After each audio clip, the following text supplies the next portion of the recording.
Look away, Dixieland. Hey out there, this is November 10th, 2017, Friday, and it is about just about 10 minutes until 9 in the morning here in Northern California. I am in a kind of a somber mood like everybody else in America, around the world, I assume. It's pretty sad that at this point in history, human civilization is in the state of affairs that it's in. It's nothing short of satanic, really, in my estimation. The spirit thereof. Of course, we know the prototype for Satan would be the devil with the horns and all that business, the tail, right? Pitchfork. But really, it's just a spirit that is anti-good, is an apt way, I believe, to put it. That is opposed to things like peace, justice, mercy, freedom, prosperity, for righteousness to be the rule of the day on earth. And it's been fighting, and the minions thereof, against God's will, or the will of the good, being implemented upon the earth. The spirit of good, the spirit of God is the spirit of good. Because if it's truly good, it comes from above. Everything is a miracle. And we're marinated in mystery. But we all know, if we're honest, we can all say that we're part of something big, something cosmic. And at this point in our evolution, for lack of a better term, we cannot fully comprehend things like the bounds of the universe. We don't know where this whole thing ends. All we know is that it's big, and that there's this power that people have through the ages called God, this nebulous figure that is just this all-loving, all-powerful, all-wise being. And supposedly humans are made in the very image and likeness of that being, which only confounds the mystery, the riddle, the enigma of what this God figure is. If you go to a 12-step program, they call God the higher power. And I feel like that's an apt portrayal of God, the higher power, definitely.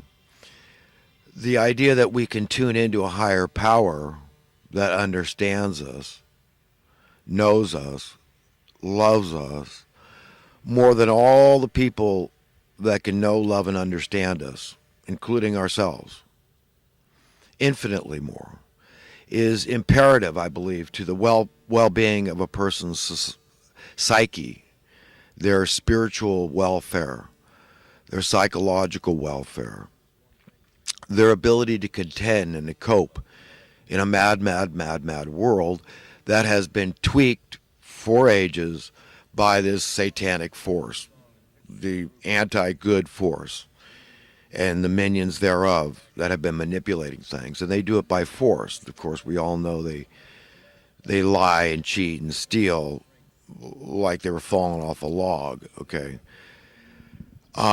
So the murder is right there with them too, okay? This is what they're into. This is how much they love their lives in this world. They love the things of this world, the temporal things. And first and foremost is the money. We can trace all the evils in the world, all the evils. This is coming from the lips of Jesus on money, essentially, or the love thereof. And since these people I'm talking about, these Satanists, witting or not, you see, you could be doing Satan's will, but because you have chosen to be ignorant willfully and maybe even reveling in your ignorance, then you can be serving Satan and not even know it. And before I get into the Texas church shooting, this is all part and parcel. I mean, this is what I mean about, feeling somber. I mean, this is, how does God feel right now? On the news just last night, we had a hit and run with a homeless guy with a shopping cart was killed out a city street, and it was a hit and run, and it's messed up. I mean, I feel like I am both the homeless guy that was hit and like the driver that hit him, because this can happen to anybody. People that with mental problems that are just they don't pay attention. It's almost like they're trying to get killed. Okay, maybe this is an example of suicide by automobile. Okay, which you can bet happens. We all know it does. It's a matter of fact. So it's not always just suicide by cop going on out there. But this is me, this is you, this is all of us. This is because Jesus said, whatever we do or fail to do for the least of men, we do or fail to do for him. Now this idiot in Texas, I'm going to get into it more when I talk about current events, but there's money involved somehow. There's money. Of course, there's a lot of talk now about MK Ultra and mind control, and I mean the idea that this guy escaped from a mental institution, okay, and that he wasn't being tracked down. I mean, he was a danger. He's bringing arms onto. He's in the Air Force and he's bringing weapons onto the base. I mean, there was one red flag after another. This is just insane. It's bizarre that this guy. I mean, that he was allowed to be free at all, much less to have guns, okay? The guy was obviously insane. But the money is in the control. And a lot of people believe this MK Ultra, you say, well, that's the perfect scam for the evildoers to keep incrementally, inch by inch, take ground, take our freedoms and liberties, our sense of freedoms and liberties. Because if people don't feel free to go to worship in church, okay, you understand how this thing works, how Satan is getting his way one way or the other. Whether I could say, oh, it's these guys in this agency or this federal agency, it's black hats over here and in this government agency. We all know that's happening. We all know there's rascals. This is the whole story about 9/11. Rascals, boy, that's like the mother of all euphemisms. Can you imagine sending 3,000 innocent people to their deaths because you're a power hungry freak? God, we're in a lot of trouble. And mainly that's a theme, I think. If there's one thing that I think God would tell me, is just look, we got to face it. We need God. And until we come to that realization and really behold the implications thereof, to really follow God with our whole heart, soul, spirit, mind, and body, and to just, above all, just being honest, because God is the perfect reflection, the epitome, the exemplification of honesty, pureness, holiness, goodness, all those good things. And if we can just emulate God and we can just be honest about it, are we really in our philosophies on things like economics? Because remember, economics has everything to do with money. And money, of course, is Satan's ambrosia. And it can easily become ours. It's very enticing, that money. I mean, I'm not going to play stupid. I'm not going to say I don't understand how much fun it could be to live a luxurious lifestyle, a profligate, extravagant lifestyle. I understand. I get it. I'm not going to play idiot to anybody. I can understand the allure, the enticement thereof. But I mean, at what price? You understand? The price is much higher than what we realize, because our eyes are like they're muddied and bloodied. They like they got scales over them. That we've been trained to believe the wrong way. We're deluded. We're deceived by the entities running this world for thousands of years. It's the same caliber, the same mentality of people that have been running it, and they're evil. Whether they know it or not. That's the whole thing. Remember, they're just a lot of blind idiots. Deceit is a very powerful tool. I mean, especially if somebody believes their BS. They really believe what they believe. They are, and so when they go out and teach others, they're very effective at it because they genuinely believe it. Now, there's others at the very top beyond these kind of people that don't believe it, but they do believe in evil. They do believe that deceit is the way to go. So these are the deceivers. These are the people who the darkest recesses of hell are reserved for. Okay, that are just, I mean, you can imagine. I mean, if you're God Almighty and, I mean, it's okay. God's not threatened by us putting ourselves in his position and seeing through his eyes. Why? He wants us to. Okay, his will and his desire for us is as clear as the light of day. And what he wants for us is just, it's not a mystery. That's all. There's no mystery here. It's clear. We need to know in order to emulate him. And when we do, and when we look at things squarely and honestly, they look one whole hell of a lot different than they look with our trained eyes, trained to be worldly wise, narrow-minded, small-minded, brutish in our thinking. Just go along to get along. Go with the grain. Go with the grain. Okay? No, I say go against the grain. If the grain is rushing headlong to destruction, like it is clearly, that's what's going on here. All those going with the grain, no, they're going to get snagged. That's what happens when you go with the grain. It slivers. I mean, think about wood going with the grain. If you rub your hand with the grain, you will definitely sooner or later get splinters.